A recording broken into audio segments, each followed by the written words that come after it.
Welcome back to my channel. My name is Dr. Anwar Youssef Dunbar, and this is Big Discussions 76, Science and Technology. First of all, please like this video, please share it, and please subscribe to my channel. If you want to donate something to the channel, that information is below in the description box. And also, please consider joining the Big Words LLC Newsletter. In addition to being a YouTube content creator, I'm also a writer with two blogs and a book project in process. Well, all I was I was thinking about what I would post up and upload on this channel this week.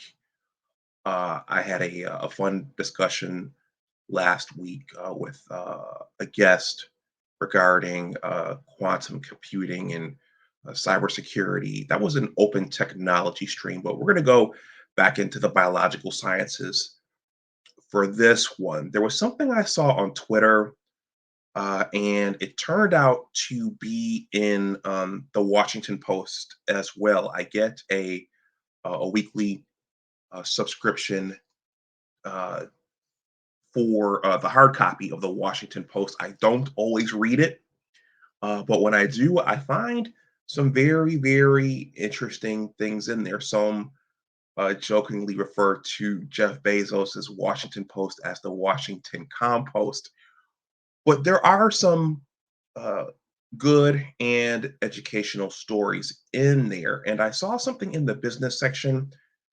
I saw the story that I saw on Twitter in the business section. Okay. Now, before I jump into this, I'm just going to say that I'm just going to give a I'm just going to give a little part of this story. It's a larger story.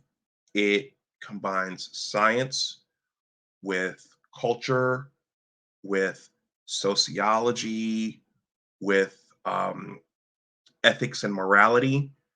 And I was encouraged by someone in my circle not to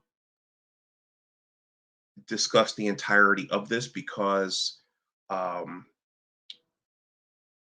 when you're still working for an employer and you're thinking about your employment options, you never know who's looking um, at you, especially in this era.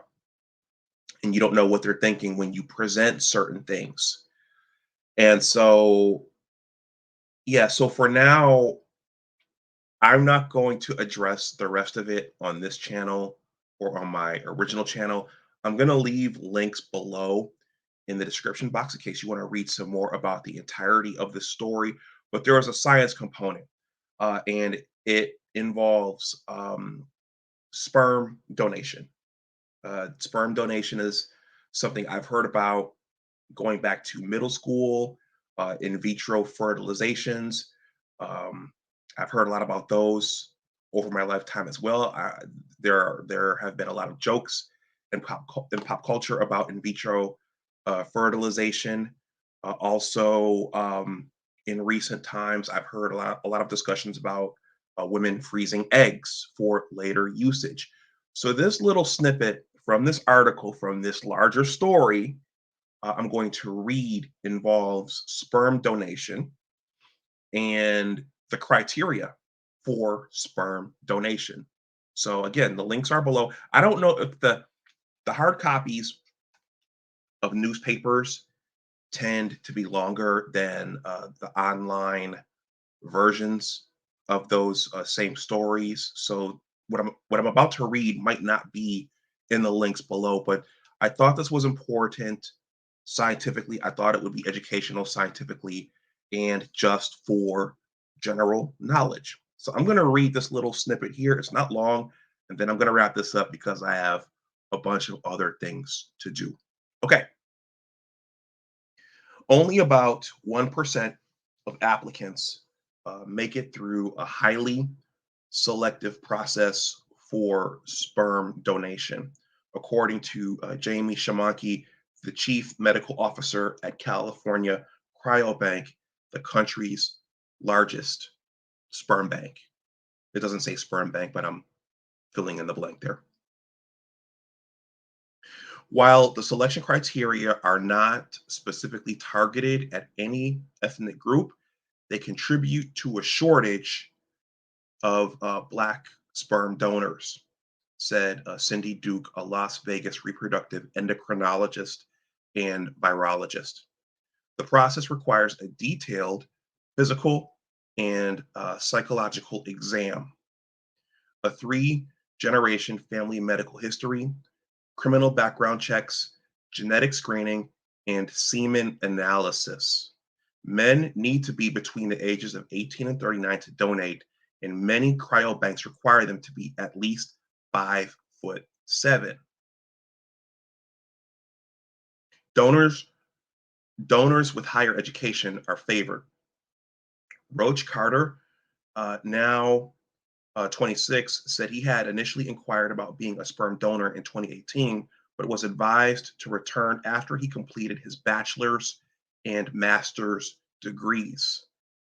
Applicants with common illnesses or conditions including type 1 diabetes, red green color blindness, Huntington's disease, schizophrenia, and bipolar disorder are rejected, said Robin Baird, the legal and policy director for Cryo Biosperm Bank in Columbus, Ohio. Carriers of the BRCA gene mutations that can increase the likelihood of breast and ovarian cancers are also disqualified. Over the past 2 decades, cryobanks have stopped disqualifying donor applicants who are carriers for who are carriers of genetic diseases, including Tay-Sachs disease, which is more prevalent among people of Ashkenazi Jewish descent, and the sickle cell trait, which is most common among Black people. But the FDA ban on men who have had intercourse with other men has remained in place since 2005. The provision is based on data from the 1980s and early 1990s at the height of the HIV/AIDS epidemic. While donor sperm is quarantined for 6 months and tested for HIV before being released onto cryobank websites for purchase, the FDA said it had no immediate plans to end the ban. Okay, I think I'm going to stop that there.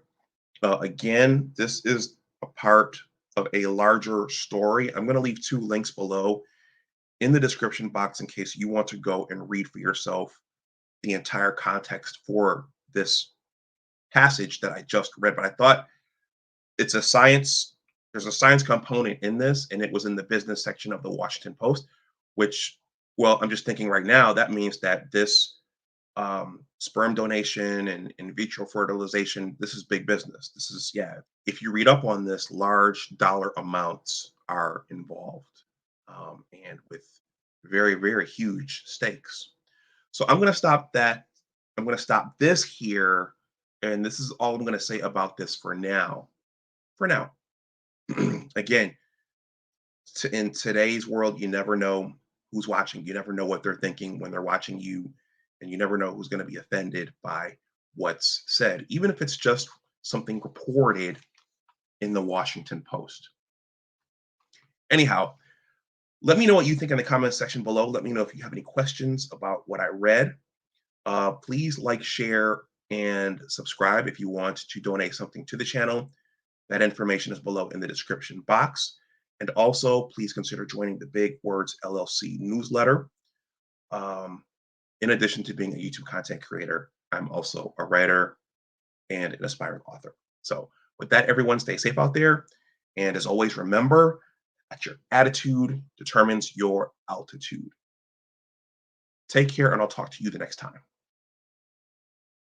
Bye-bye.